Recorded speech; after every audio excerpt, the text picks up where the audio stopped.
welcome to Malvaalex. So today I am talking about the three drugs in combination: lopinavir, ritonavir, and ribavirin, and along with that interferon, how it is going to help in COVID-19. So without any delay, let's start with the video. But before that, please subscribe to my channel. Also like, share, comment, and subscribe to my channel. Okay, that's very important and that gives me motivation. Right. So let's start with the video. So basically, lopinavir, this drug was used for HIV. It was basically a protease inhibitor. So why protease inhibitor? So suppose this is the gene of the virus and this is translated by something known as RDRP, not translated, actually replicated, and this replicated thing is then translated. Actually this is not the RDRP, it's basically the ribosome. So this ribosome, after replication with the help of RDRP, it basically translated to protein, and these proteins are basically large chunks of protein known as the polyproteins. So it's basically a large chunk of protein, and this protein is basically functionally inactive.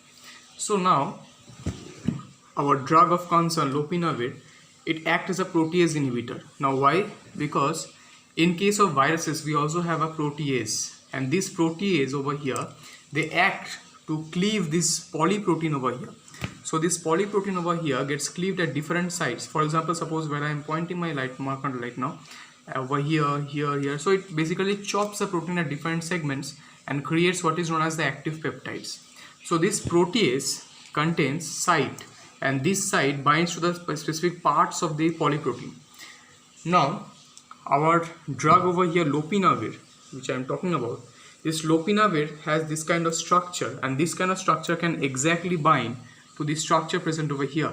Look at this thing, this part and this part, they're basically like lock and key model, so they can easily fit into one another, and in this case the protease is inhibited, right? The next comes ritonavir. So why we are using ritonavir in this case? Ritonavir is basically there to increase the half-life of the lopinavir. So so ritonavir over here basically increases the half-life of the lopinavir, because lopinavir generally with the help of cytochrome P450 enzymes gets converted to something which is basically inactivated lopinavir. So in order to make lopinavir in its active form, in order to maintain lopinavir's active form and also increase the half-life, we use this drug ritonavir in combination. This lopinavir-ritonavir combination over here, as you can see, is also named as Kaletra, basically issued in China. Now the next thing is that, so we also talked about another drug which is basically the ribavirin. So how this ribavirin is helping in this? Ribavirin in this case is basically a guanosine analog, and it induces mutation to RDRP. Okay, because RDRP in this case, iron independent RNA polymers, they are not very much specific, and also they are not so much accurate in terms of our own DNA polymerases. They're not that much actually accurate. So what happens is that this RDRP cannot distinguish between the guanosine, which is the ribavirin or the guanosine analog, and thus it creates mutation, because ribavirin, it does not stop the DNA, the RNA replication in this case, but induces short mutations in the genome, and these mutations are very much lethal for the virus. Now in different cases we also use something known as the interferon beta. Okay, so why interferon beta is used? Let's see. So interferon beta can actually help stimulate something known as CD73 cells, and these are basically in the pulmonary endothelial cells, and these CD73 cells are actually anti-inflammatory adenosine which protects the endothelial barrier. Basically this interferon beta is helping in controlling something known as a cytokine storm, and that cytokine storm is basically overshooting of the immune system in our body, such that we die of our own immune liquid, because the bronchial mass, the bronchioles we have in our body, because of heavy immune activation, they gets filled with fluid, okay, all kind of fluid, and this causes sinking in your own body fluid. Okay, you cannot breathe, breathing becomes difficult, and ultimately you are dead.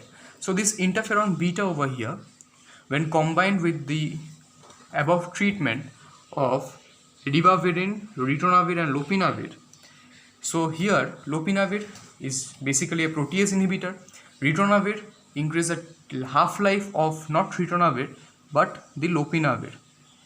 and the ribavirin, basically a guanosine analog. So it's a combination, or we can say basically a combination of drug, okay, and this combination of drug along with IV intake of interferon beta can help stimulate your body and also reduce the effect of the cytokine storm, and also reduce the viral replication, and also may deem the virus to be not that much effective as a whole. So this study I have showed because recently the study came out on May 9, 2020, that ribavirin, ritonavir, lopinavir along with some interferon of the beta class, because interferon contains two classes, alpha and beta. So the beta class interferons, they were found to be very much effective against this kind of COVID-19 infections. So basically a short video segment dealing with everything. I hope you like this video. If you like this video, then please subscribe to my channel. Please tap that bell icon, because if you get notifications whenever I upload a new video, and also your subscription matters to me most because it gives me motivation to make new videos and new contents every time. And also please share this video among with your friends, colleagues, and anyone who is in your vicinity or who needs to know this information. And if you find it interactive, please comment down below what else I can do, and also subscribe. That is important. Mall Violet out. Bye.